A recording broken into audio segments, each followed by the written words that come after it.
राम रावण युद्ध के प्रथम चरण में रावण की बढ़त के बाद श्री राम संशय व निराशा से ग्रस्त हैं। उनकी इस मनोदशा को प्रकट करने के लिए महाकवि निराला ने प्रकृति का आलंबन रूप में चित्रण किया है।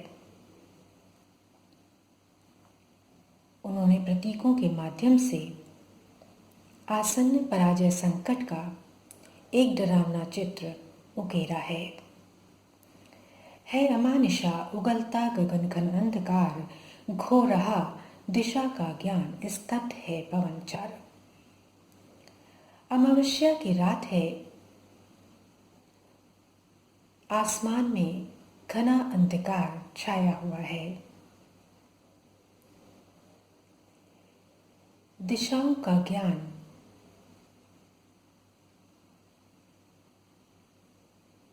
पता नहीं चल रहा है और पवन रुकी हुई है। केवल अम्बुधि मतलब समुद्र, केवल विशाल समुद्र है जो निर्बाध गरज रहा है, गर्जना कर रहा है। अप्रतिहत का मतलब है निर्बाध। भूधर ज्यो ध्यान मग्न केवल जलती मशाल। पर्वत ध्यान में मग्न है, केवल मशाल जल रही है। इसका मतलब है कि श्री राम निराशा से भरे हुए हैं। उन्हें समझ में नहीं आ रहा है कि वे क्या करें। उनमें मन में उठते हुए उद्वेगों का प्रतीक है, समुद्र की गर्जना है। और भूधर उनकी निराशाजन्य जड़ता का प्रतीकात्मक प्रतिरूप है। सर्वत्र निराशा जड़ता के अंधकार के बीच में एक मशाल ही है जो लपलपा रही है, लेकिन यह भी घने अंधकार को पूरी तरह से हटाने में असमर्थ है। कुछ विद्वान यहाँ जलती हुई मशाल को श्री राम के हृदय में उठ रहे संशयों से भी तुलना की है, समानता की है। इस कविता में इन पंक्तियों में निराला जी ने जहाँ संस्कृत निष्ठ भाषा का प्रयोग किया है, वहीं पर उन्होंने भतेश शब्दों जैसे उगलता और अरबी शब्दों जैसे मशाल का भी बहुत ही सुंदर प्रयोग किया है। तत्सम शब्दावली में विरोधी स्वभाव वाले और विरोधी कुल गोत्र वाले शब्दों का ऐसा प्रयोग अन्यत्र दुर्लभ है। रह रह उठता जग जीवन में रावण जय भय, जो नहीं हुआ आज तक हृदय रिपुदम्य श्रांत। स्थिर राघवेंद्र को हिला रहा फिर संशय। राघवेंद्र अर्थात श्री राम को के मन में बार बार संशय हो रहा है, अपने प्रति अविश्वास उत्पन्न हो रहा है और बार बार रावण की जीत की भय उत्पन्न हो रहा है। राम स्वयं हैरान है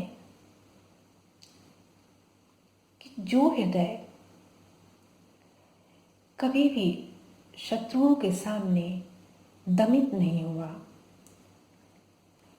जो हृदय अयुत लक्ष्य सेना के सामने भी थका नहीं, वह बार बार क्यों व्याकुल हो रहा है। क्यों क्यों उनका मन कल लड़ने में अपने को असमर्थ मान रहा है, क्यों उनको लग रहा है कि कल रावण की विजय हो सकती है।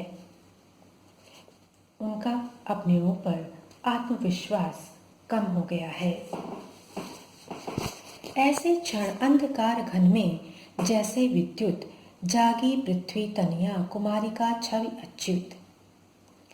ऐसे ही निराशा के अंधकार में अच्युत मतलब धैर्यवान राम के मन में पृथ्वी तनिया मतलब सीता, उनके सौंदर्य की छवि उसी प्रकार उत्पन्न हुई जैसे बादलों में विद्युत चमकती है, बिजली चमकती है। उस छवि को लगातार देखते हुए श्री राम को जनक का वो बगीचा याद आ गया जहाँ लताओं के मध्य दोनों के प्रथम स्नेह का मिलन हुआ था। नेत्रों का नेत्रों से छिपना और संभाषण हुआ था। पलकों का नई अनुभूति से युक्त पलकों पर उस तरह से पहली बार उठना और गिरना हुआ। अगली पंक्तियों में जो रमणीय प्रकृति है वह भी श्री राम सीता के प्रणय संग में पूरा योगदान दे रही थी।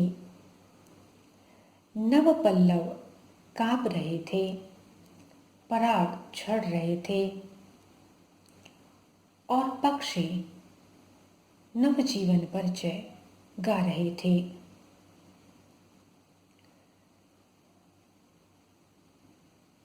सीता की आंखों की प्रिय लगने वाली इस छवि को उनके चरम भावावस्था के प्रथम कंपन को श्री राम ने पुनः महसूस किया। सेरा तन क्षण भर भूला मन, लहरा समस्त हर धनुर्भंग को पुनर्वीर ज्यों उठा अस्त। श्री राम का शरीर सेहरा और क्षण भर के लिए वह अपनी समस्त निराशाओं को भूल गए और उन्हें वह पुरानी स्मृति याद आ गई जब उन्होंने धनुष को भंग करने के लिए हाथ उठाया था। पुनः श्री राम के होठों पर सीता का ध्यान आया, मुस्कुराहट आई और फिर से उनके हृदय में पूरे विश्व को जीत लेने की भावना भर आई। श्री राम को अपने वे सभी अनगिनत मंत्रों से सिद्ध बाण याद आए और याद आए कि कैसे वे बाण देवदूत की भांति आकाश में उड़े थे और श्री राम देखते रहे कि किस प्रकार जितने भी राक्षस हैं, ताड़का, सुबाहु, विराट, त्रिशरा, दूषण, खर, सब उनमें नष्ट हो गए थे। फिर देखी भीमा मूर्ति आज रण देखी जो, आच्छादित किए हुए सम्मुख समग्र नभ को। श्री राम सीता की स्मृति जब श्री राम में आई तो उसके बाद उनकी निराशा थोड़ी थोड़ी छटने लगी थी। पर तभी श्री राम ने युद्ध में शक्ति को देखा, जिन्होंने संपूर्ण आसमान में छाई हुई थीं और राम जितने भी अपने अस्त्र, ज्योतिर्मय अस्त्र प्रक्षेपित कर रहे थे, वे सभी अस्त्र निष्फल होकर उस शरीर में समाते जा रहे थे। ये देख लग शंका कुल हो गए अतुल बल शेष नयन। यह देखकर श्री राम के नयन पुनः शंका से, संदेह से भर आए और उन्हें पुनः सीता याद आई। उनकी उन आंखों की याद आई जिनमें राम की मूर्ति अंकित है।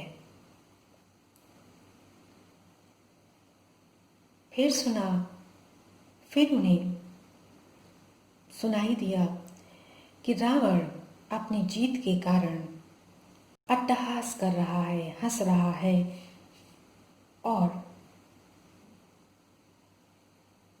यह देखते ही श्री राम के भावुक भावित नयनों से दो आंसू, मुक्ता के समान दो आंसू गिर पड़े। यहाँ पर श्री राम का मानवीय रूप का सचित्र सजीव चित्रण हुआ है।